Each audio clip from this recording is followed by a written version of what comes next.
Bonjour, je suis le docteur Yves Psalti, sexologue clinicien et thérapeute de couple. Depuis longtemps, je voulais vous parler de l'éjaculation précoce. Je ne sais pas comment il faut dire éjaculation précoce, prématurée ou bien rapide. Je pense que le mot rapide est plus intéressant que par rapport à dire de l'éjaculation précoce ou éjaculation retardée. Est-ce que les hommes en souffrent de l'éjaculation précoce? On ne peut pas mettre tous les hommes dans le même sac, ça va dépendre d'un homme à un autre. Alors, je vais vous faire une échelle d'ici pour vous expliquer les différents types d'hommes. Vous allez tout de suite comprendre de quoi il s'agit dans cette échelle. Je vais vous commencer ici, ok? Et puis je vais avancer ici, et je vais vous expliquer donc, en donnant des exemples différents hommes.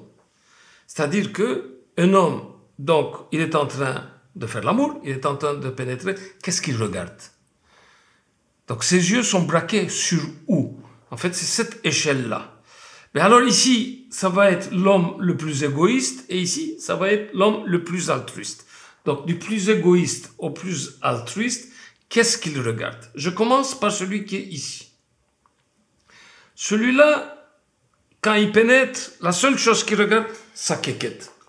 Oh, ma quéquette, ma belle quéquette, qu'est-ce qu'elle est grande, qu'est-ce qu'elle est dure, qu'est-ce qu'elle est grosse. Donc il est braqué là-dessus. Il pénètre. Il n'a rien à foutre pour voir ce qu'il pénètre. Il pénètre des orifices. Ça peut être une femme, ça peut être un homme, ça peut être un vieux, ça peut être un mort, ça peut être un enfant, ça peut être un bébé, un nouveau-né, n'importe. Lui, la seule chose qu'il a, ma quéquette, ma belle quéquette. Ça, c'est le grand baiser. Il pense que c'est un grand baiser. Allez, j'avance un peu. Un peu ici. Lui aussi, c'est le grand baiser. Il baise bien. Il regarde. Ah, tiens, l'autre existe. Dans le premier cas, l'autre n'existait pas. Ici, l'autre existe. Qu'est-ce qu'il existe? Il existe. Il y a un trou. Il est face à un trou. Donc, il pénètre un trou. Donc, l'autre existe que sous forme d'orifice. Alors, il va utiliser n'importe quel orifice. Ça peut être un grand, un petit, un enfant, tout ça. J'avance.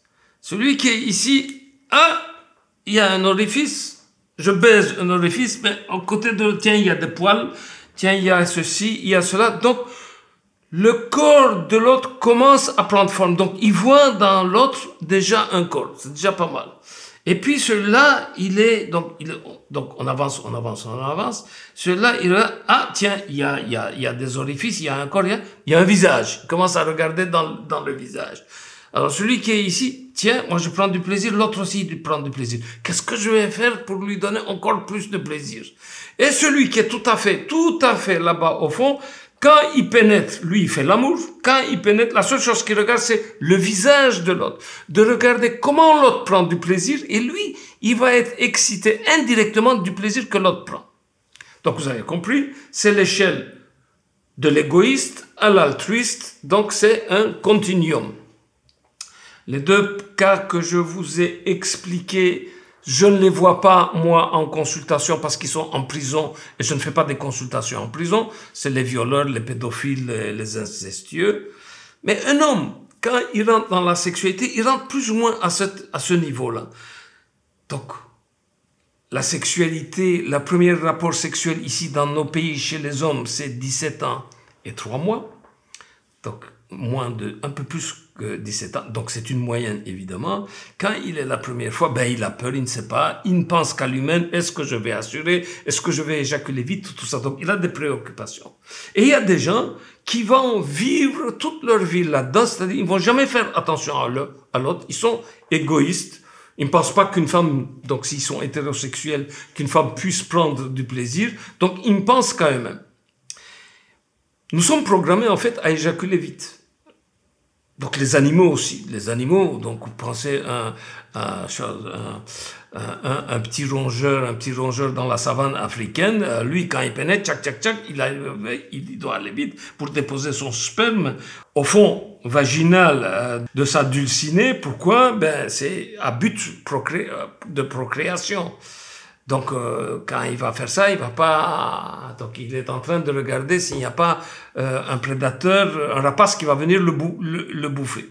Donc, nous, chez les humains, donc on n'a pas besoin d'éjaculer très vite dans le vagin de la femme, si on est évidemment hétérosexuel.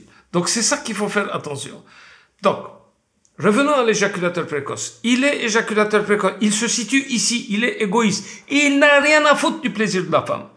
Quand on lui dit, tu as éjaculé, ouais, je suis éjaculé. Et c'était bien comme ça.